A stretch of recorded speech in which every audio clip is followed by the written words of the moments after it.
नमस्कार। Doctor Ajay Chaturvedi.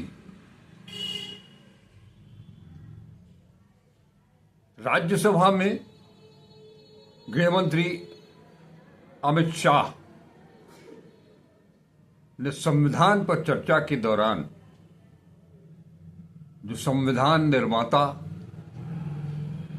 Doctor Bhimrao Ambedkar को लेकर के जिस तरह से जो उन्होंने टिप्पणियां की,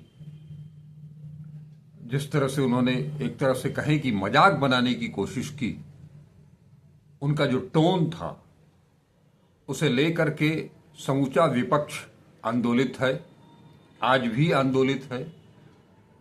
खास तौर पर कांग्रेस, समाजवादी पार्टी, इन दोनों ने, क्योंकि दोनों का डॉक्टर अंबेडकर से और गहरा लगाव रहा है।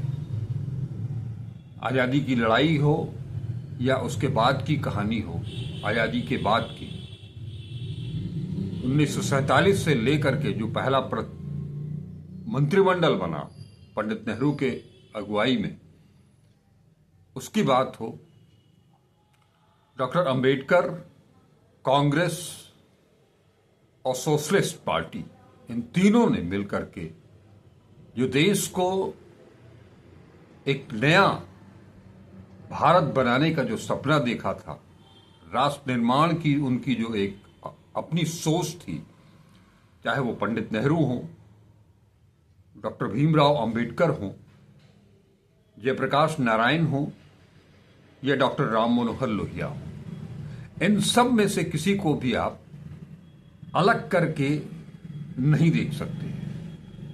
हालांकि उस पहले मंत्रिमंडल में पंडित नेहरू की वो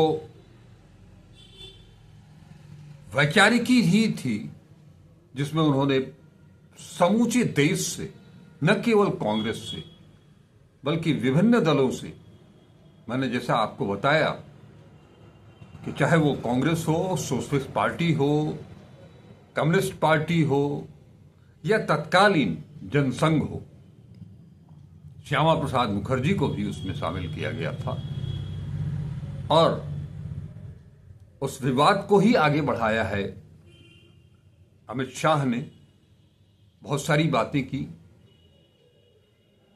और ये भी पूछा कि आखिर डॉक्टर भीमराव अंबेडकर ने क्यों नेहरू जी के मंत्रिमंडल से इस्तीफा दिया। मैंने अपने पिछले वीडियो में भी आपको बताया था कि इसका मूल कोई नाराजगी नहीं थी पंडित नेहरू और अंबेडकर को लेकर के, उनके अंदर कोई मनभेद नहीं था, मतभेद उस दौरान अगर हम बात करते हैं तो पंडित नेहरू और गांधी के बीच भी बहुत सारे मतभेद थे। पंडित नेहरू और पटेल के बीच में बहुत सारे मतभेद थे, लेकिन इन सब से अलग वो सभी आधुनिक भारत के निर्माण को लेकर के प्रतिबद्ध थे। इसी के तहत डॉक्टर अंबेडकर को संविधान सभा में संविधान रचने का जो दायित्व दिया गया, उसमें अकेले डॉक्टर अंबेडकर ही नहीं थे, लेकिन अंबेडकर की जो सोच थी, उनके जो विचार थे, उन्होंने जो जिस भारत को देखा था और उससे हट करके एक नए भारत के सृजन का जो ख्याल उनके अंदर था, जो समझ उनके अंदर थी, उसने ही संविधान का निर्माण किया और साथ ही साथ जिस मुद्दे को, जिस भारत को वो बदलना चाहते थे, जिस भारत की सोच को बदलना चाहते थे, जिस भारत की सामाजिक सांस्कृतिक परिवेश को वो बदलना चाहते थे, खास तौर पर दलितों, अति पिछड़ों, आदिवासियों और महिलाओं को लेकर के उनके अंदर जो भावना थी, उन्हें जो वो आजादी देना चाहते थे, उसके तहत ही उन्होंने काफी मेहनत करके हिंदू रीत रिवाजों, मांगलिक कार्यक्रमों, उन सब को जान करके, बूझ करके तब एक हिंदू कोड बिल तैयार किया था। और वो हिंदू कोड बिल न केवल हिंदू महासभा, आरएसएस, जनसंघ, बल्कि कांग्रेस के भीतर भी बहुत सारे लोग उसके विरोध में थे, क्योंकि तब का जनमानस, तब का भारत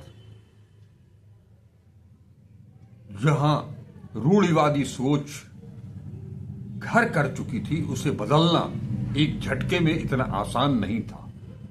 इस बात से पंडित नेहरू भी वाकिफ थे और पंडित नेहरू भी चाहते थे कि वो हिंदू कोड बिल संसद में आए और उसे पास किया जाए। लेकिन ऐसा करना शायद मुनासिब नहीं था उस समय के माहौल के मुताबिक, क्योंकि पहला आम चुनाव भी होने वाला था। पंडित नेहरू को एक राजनीतिक लड़ाई भी लड़नी थी इसी देश में, लिहाजा वो हिंदू कोड बिल वापस ले लिया गया संसद में आने के बाद भी। और ये डॉक्टर अंबेडकर को इसका बहुत बड़ा सदमा भी लगा था, क्योंकि इसके लिए उन्होंने बहुत मेहनत की थी। और वो डॉक्टर अंबेडकर का सपना था कि बिना वंचितों, शोषितों, दलितों और महिलाओं को उनका अधिकार दिए बगैर, उन्हें आर्थिक आजादी दिए बगैर इस देश नए भारत की कल्पना करना भी मुनासिब नहीं होगा। संविधान में जो कुछ चीजें, जो बातें रखी गई हैं आर्थिक समानता की, वो तब तक पूर्ण नहीं होंगी जब तक कि उसके लिए हिंदू कोड बिल न लाया जाए। ये दीगर बात, वो इसके लिए बहुत प्रयत्नशील थे, लेकिन जब वो बिल संसद में नहीं आया और उसके बाद जब उनकी डेथ भी हो गई, उनके सामने वो बिल पास भी नहीं हुआ, जहां तक मेरी जानकारी है। उसके बाद धीरे धीरे करके जो नेहरू की सोच थी कि इसको टुकड़ों में ले आएंगे और पास कराएंगे, वो उन्होंने किया भी। ऐसे महापुरुष जो देश को बनाना चाहते थे, देश को खड़ा करना चाहते थे, एक नया भारत बनाना चाहते थे, वो सारे उन सभी लोगों के दिमाग में, दिल में एक सपना था, उसको पूरा करना था। वहां कोई मतभेद नहीं था, मतभेद था लेकिन मनभेद नहीं था। कोई एक दूसरे को नीचा दिखाने की कोशिश नहीं करता था। तमाम सारे पत्र हैं, इसका जिक्र मैंने पिछले वीडियो में किया भी था, जिन लोगों ने सुना होगा। लेकिन वो बिल बाद में पास हुआ और इसको लेकर के उन्होंने इस्तीफा दिया। अगर पंडित नेहरू को डॉक्टर अंबेडकर से लगाव नहीं होता तो वो देश के पहले कानून मंत्री नहीं बनते। पंडित नेहरू उन्हें अपने मंत्रिमंडल में कानून मंत्री का दर्जा नहीं देते, क्योंकि वो कांग्रेसी नहीं थे। बावजूद इसके, मैंने अभी आपको बताया कि पंडित नेहरू ने तब जनसंघ के श्यामा प्रसाद मुखर्जी को भी अपने मंत्रिमंडल में जगह दी थी। उन्होंने डॉक्टर जयप्रकाश नारायण और डॉक्टर राम मनोहर लोहिया को भी बुलाया था। ये दीगर है कि वो दोनों मंत्रिमंडल में शामिल नहीं हुए। तो ऐसे डॉक्टर अंबेडकर, जिन्होंने संविधान की रचना की और वो ये भी कहते हैं कि जितनी मेहनत उन्होंने संविधान बनाने में की, संविधान की रचना करने में की, उससे कमतर मेहनत उन्होंने हिंदू कोड बिल के लिए नहीं की थी। उनके लिए दोनों समानांतर थे, दोनों समान थे। ऐसे महापुरुष को का जब आप मजाक उड़ाएंगे तो निश्चित तौर पर है वो कांग्रेस जो गांधी, नेहरू, अंबेडकर, पटेल की परंपरा को आगे बढ़ा रही है, उसे तकलीफ तो होगी। तो उसका विरोध लाजमी था और वो विरोध अभी जारी है। इस बीच जब कांग्रेस ने उन कांग्रेस के अध्यक्ष मल्लिकार्जुन खड़गे हों, लोकसभा में प्रतिपक्ष के नेता राहुल गांधी हों, उन सब ने अमित शाह से देश से माफी मांगने और इस्तीफा देने की जो मांग की, वो इस मांग पर आज भी अडिग है। और इसके बाद जो विरोध प्रदर्शन हुआ और जो आजाद हिंदुस्तान के इतिहास में जो पहला मौका आया संसद के भीतर, संसद के मुख्य द्वार पर, वो धक्का मुक्की का वैसा कभी नहीं आया था। वो मामला अभी तक सुलझा नहीं है और इतनी जल्दी वो सुलझता दिख भी नहीं रहा है। सत्ता के दबाव में भारतीय जनता पार्टी की तहरीर पर एफआईआर दर्ज कर ली गई राहुल गांधी के खिलाफ, और वो मामला अब क्राइम ब्रांच को सुपुर्द कर दिया गया है। लेकिन अभी तक वो वीडियो फुटेज, वो साक्ष्य जिसमें कि ये दिखे कि राहुल गांधी ने किसी को धक्का दिया और उन्हें चोट पहुंचाई, ये कभी अभी तक आया नहीं। मैंने कल भी आप लोगों से कहा था कि अगर वो वीडियो उपलब्ध होता तो अब तक वो वायरल हो चुका होता और राहुल गांधी की फजीहत बढ़ चुकी होती, लेकिन ऐसा अभी तक हुआ नहीं है। और दूसरी तरफ कांग्रेस की तरफ से जो तहरीर दी गई थी उस पर अब तक एफआईआर दर्ज नहीं हुई है। पुलिस का कहना है कि वो इस पर कानूनी सलाह ले रही है, कानूनी राय ले रही है। वो प्रकरण अभी जिंदा है। इस बीच आज कांग्रेस ने कुछ महत्वपूर्ण घोषणाएं की हैं, पवन खेड़ा ने, जिसके तहत 22 तारीख से 26-27 तारीख तक का उन्होंने कार्यक्रम घोषित किया है। 22 और 23 तारीख को करीब 150 शहरों में कांग्रेस के सांसद, सीडब्ल्यूसी के कार्यकर्ता, सदस्य और संभ्रांत बड़े कांग्रेस नेता 150 शहरों में प्रेस कॉन्फ्रेंस करेंगे। अमित शाह के मुद्दे पर उनसे इस्तीफा मांगा जाएगा, उनसे माफी की मांग की जाएगी और वो डॉक्टर अंबेडकर और कांग्रेस और संविधान, इन तीनों को लेकर के अपनी बातें रखेंगे। ये तय हो चुका है। 24 तारीख को पूरे देश भर में हर जिला मुख्यालय पर एक विशाल धरना प्रदर्शन होगा और जिलाधिकारी के माध्यम से राष्ट्रपति को संबोधित एक ज्ञापन भेजा जाएगा। और सबसे महत्वपूर्ण मुद्दा जो 26 दिसंबर को होगा, वो कर्नाटक के बेलगाम में होगा। वो ऐतिहासिक दिन जब 1924 में बेलगाम में जो कांग्रेस का सम्मेलन हुआ था, वो एकमात्र ऐसा दिन है 24 दिसंबर का जिस दिन जिस कांग्रेस को बापू यानी कि महात्मा गांधी ने संबोधित किया था, उसकी अध्यक्षता की थी। वो एकमात्र कांग्रेस के इतिहास में वो एक मौका है। तो कांग्रेस ने तय किया है कि महात्मा गांधी की अध्यक्षता में कांग्रेस के 1924 के बेलगाम अधिवेशन का शताब्दी समारोह 26 और 27 दिसंबर को बेलगाम में भव्य तरीके से मनाया जाएगा। ये रिपोर्ट जो मैं आपको बता रहा हूं, ये द हिंदू की रिपोर्ट है, जिसको उन्होंने 3 दिसंबर को प्रकाशित किया है। ये द हिंदू ब्यूरो की रिपोर्ट है, बेंगलुरु से ये प्रकाशित हुई है। इसमें उन्होंने बताया है कि मुख्यमंत्री सिद्धारमैया की अध्यक्षता में आयोजित उत्सव समिति की बैठक में 26 दिसंबर को बेलगावी में कांग्रेस कार्य समिति की बैठक और 27 दिसंबर को एक सार्वजनिक बैठक आयोजित करने का निर्णय लिया गया है।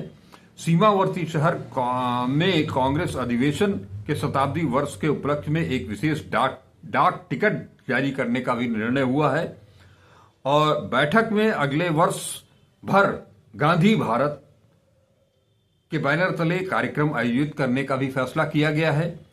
मैसूर दशहरा की तर्ज पर बेलगावी शहर में 32 किलोमीटर लंबी सड़कों और 30 सर्किलों को रोशनी सजाने का फैसला हुआ है।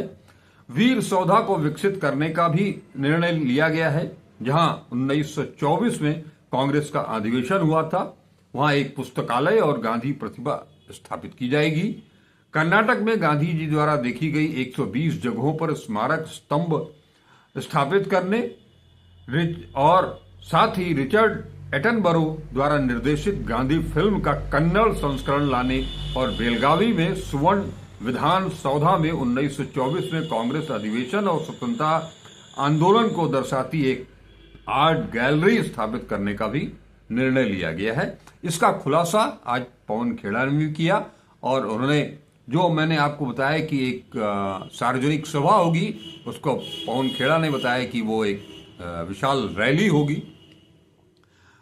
तो वो इसको, जैसा मैंने आपको बताया कि वो इसको छोड़ने वाले नहीं हैं और इसको इस बीच में अंबेडकर, गांधी, नेहरू और कांग्रेस, साथ ही संविधान, इसको लेकर के वो उनकी जो मुहिम है, उस मुहिम को वो तनिक भी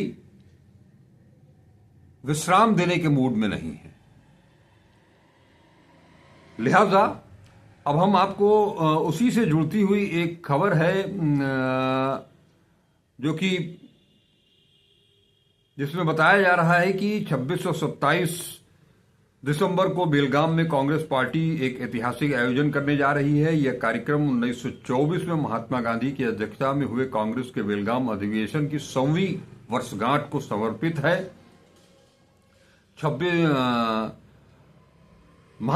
यह कार्यक्रम 1924 में महात्मा गांधी की अध्यक्षता में हुए कांग्रेस के बेलगाम अधिवेशन की 100वीं वर्षगांठ को समर्पित है। यह न केवल कांग्रेस के इतिहास में एक महत्वपूर्ण अवसर है, बल्कि भारतीय स्वतंत्रता संग्राम की यादों को ताजा करने का प्रयास भी है। इस अवसर का उपयोग कांग्रेस पार्टी अपने वर्तमान राजनीतिक एजेंडे और ईवीएम के खिलाफ देशव्यापी आंदोलन शुरू करने के लिए भी करेगी। आपको याद होगा कि हमने भी बताया था कि जब हरियाणा के बाद महाराष्ट्र में कांग्रेस चुनाव हार गई थी, तभी कांग्रेस अध्यक्ष मल्लिकार्जुन खड़गे ने ईवीएम के खिलाफ देशव्यापी आंदोलन चलाने की एक घोषणा की थी। उसके तहत ये जो कार्यक्रम होगा वो साल भर तक चलेगा। अब आपको थोड़ा सा बेलगाम अधिवेशन का ऐतिहासिक जो महत्व है उसके बारे में बताएं कि 1924 में बेलगाम में आयोजित कांग्रेस अधिवेशन महात्मा गांधी के लिए विशेष था, क्योंकि यह पहला अवसर और एकमात्र अवसर था जब उन्होंने कांग्रेस अध्यक्ष पद की जिम्मेदारी संभाली। यह अधिवेशन भारत की स्वतंत्रता के लिए एकता और सत्याग्रह के गांधीवादी सिद्धांतों को आगे बढ़ाने का प्रतीक बना। गांधी जी के नेतृत्व में इस अधिवेशन ने कांग्रेस के जनाधार को मजबूत किया और भारतीय स्वतंत्रता संग्राम को नई दिशा दी। यह स्वराज और सत्याग्रह जैसे मूलभूत सिद्धांतों का साक्षी बना, जिसने लोगों को न केवल प्रेरित किया बल्कि उन्हें एकजुट भी किया। इसका खुलासा भी, इन बातों का खुलासा भी आज पवन खेड़ा ने अपनी प्रेस कॉन्फ्रेंस में किया। तो ये जो बैठक होगी, इसमें सीडब्ल्यूसी की बैठक भी होनी है आ, इसी में ईवीएम के खिलाफ एक राष्ट्रीय आंदोलन की शुरुआत भी यहां से होने जा रही है। यह आंदोलन पार्टी के गांधीवादी सिद्धांतों के तहत लोकतंत्र की पारदर्शिता और निष्पक्षता को सुनिश्चित करने की मांग के साथ शुरू होगा।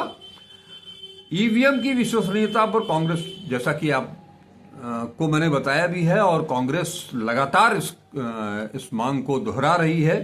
ईवीएम की विश्वसनीयता पर कांग्रेस लगातार सवाल उठा रही है। पार्टी का दावा है कि ईवीएम प्रणाली में खामियां हैं और यह चुनावी प्रक्रिया की पारदर्शिता को बाधित करती है। हाल ही में कांग्रेस ने हरियाणा और महाराष्ट्र चुनावों में ईवीएम से जुड़ी गड़बड़ियों की शिकायत चुनाव आयोग से की थी। कांग्रेस की नेता प्रियंका गांधी ने संसद में संविधान पर चर्चा के दौरान, जब वो कांग्रेस की तरफ से, विपक्ष की तरफ से जब उन्होंने संविधान पर चर्चा की शुरुआत की थी, तभी सत्ता पक्ष की ओर से संविधान पर रखे गए अपनी बातों को राजनाथ सिंह ने जिस ढंग से रखा था और इमरजेंसी पर लगातार हमला किया था, चुनावों की भी बात की थी, उसी दौरान प्रियंका गांधी ने बड़े चुटिले अंदाज में कहा था कि इमरजेंसी का बहुत कुछ हमला हुआ, आप उससे सबक लीजिए और आगे बढ़िए। तभी उसी भाषण के दौरान उन्होंने ये भी कहा था कि बैलेट पेपर से चुनाव करा करके देख लो, सब कुछ सामने आ जाएगा, सच। तो संसद में संविधान पर चर्चा के दौरान ईवीएम के मुद्दे को उठाते हुए बैलेट पेपर प्रणाली की वापसी की मांग की थी। उनका कहना था कि बैलेट पेपर से चुनाव करवाने पर चुनावी प्रक्रिया की निष्पक्षता साबित हो जाएगी। कांग्रेस ने अपनी वर्किंग कमेटी की पिछली बैठक में भी ईवीएम के मुद्दे पर एक प्रस्ताव पारित किया था। इसमें कहा गया था कि ईवीएम पर उठ रहे सवाल चुनावी प्रक्रिया को संदेह के घेरे में ले आए हैं और इसकी विश्वसनीयता अब संकट में है। तो ये जो चीजें चल रही हैं, आपको बताया, इस दौरान जो कांग्रेस ने अपनी थाती को एक बार फिर से उसे जनता के सामने ले आने, कांग्रेस, गांधी, अंबेडकर, पंडित नेहरू और वो पूरा सिनेरियो जो है वो स्वतंत्रता संग्राम का, पवन खेड़ा ने वो बताया कि उस समय अपनी प्रेस कॉन्फ्रेंस में कि वो एक कुटिया भी बनाई गई थी 300 रुपए की, 300 रुपए खर्च करके एक कुटिया बनाई गई थी, लेकिन गांधी जी ने उसमें भी रहने से इनकार कर दिया था और वो बगल की एक अति साधारण सी झोपड़ी में जाकर के रहे थे। ये सादगी। और उधर पवन खेड़ा ने प्रधानमंत्री के ऊपर भी हमला बोला, सूट बूट वाली सरकार। यानी कांग्रेस पूरी तरह से डॉक्टर अंबेडकर, संविधान और भारतीय लोकतंत्र, इन मुद्दों को ज्यादा से ज्यादा सरगर्मी के साथ उठाने के लिए तैयार है।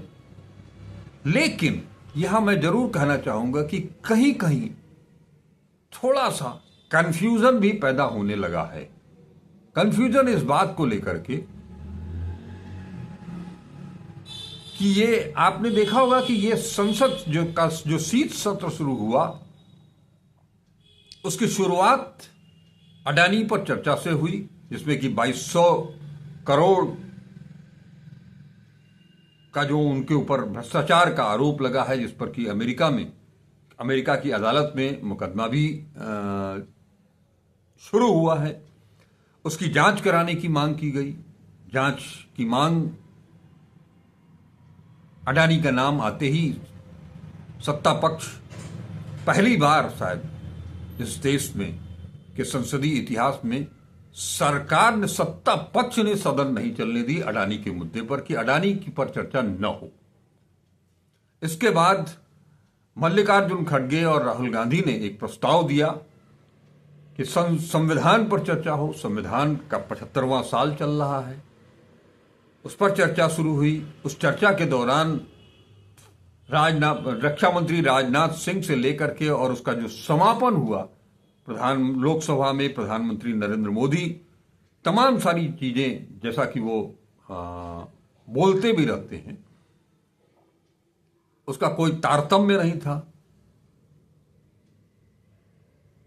लगातार केवल नेहरू, अंबेडकर और नेहरू की खामियां, कांग्रेस की गलतियां, इमरजेंसी, तमाम सारे लोगों को इमरजेंसी में जेल भेजे जाने, उन सब का जिक्र उन्होंने किया।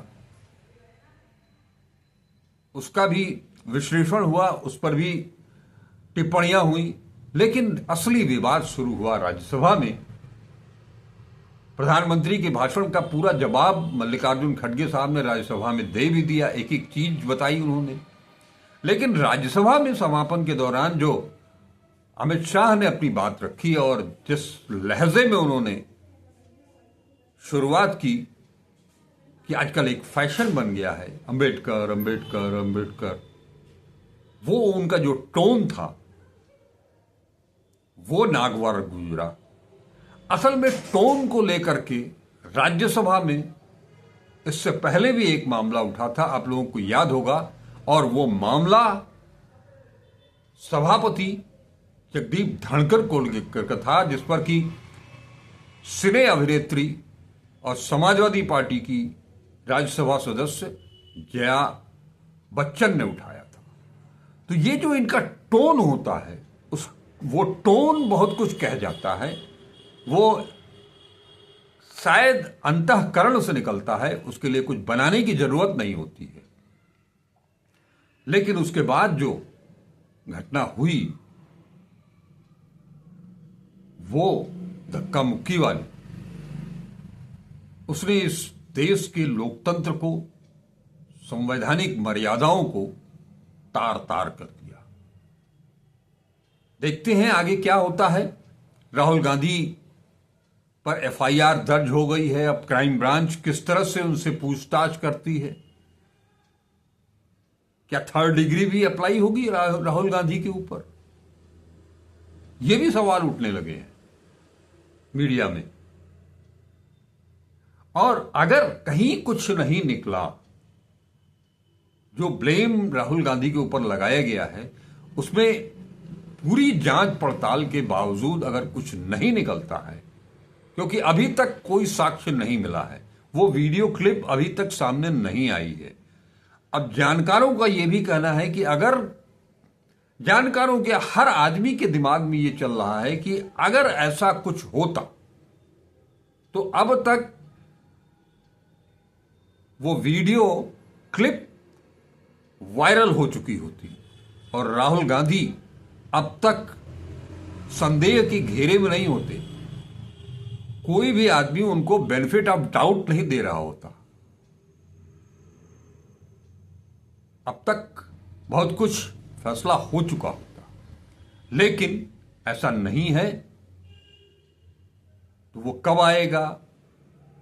और सबसे बड़ी चीज यहां एक चीज और भी खड़ी हो रही है कि अगर वो वीडियो क्लिप नहीं है, क्योंकि पूरा वो संसद, कल भी मैंने बताया था कि ये संसद भवन सबसे संवेदनशील है, इस पर आतंकी हमला हो चुका है।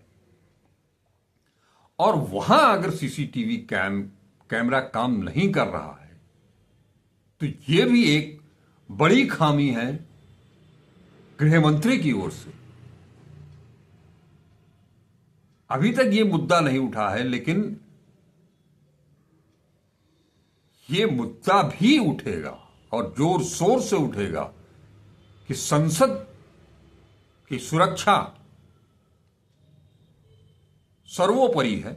वहां पर अगर ऐसी चूक हो रही है, कोई मान लीजिए वहां पर कोई बहुत अप्रिय घटना घट जाती, कोई इसका लाभ उठा करके कोई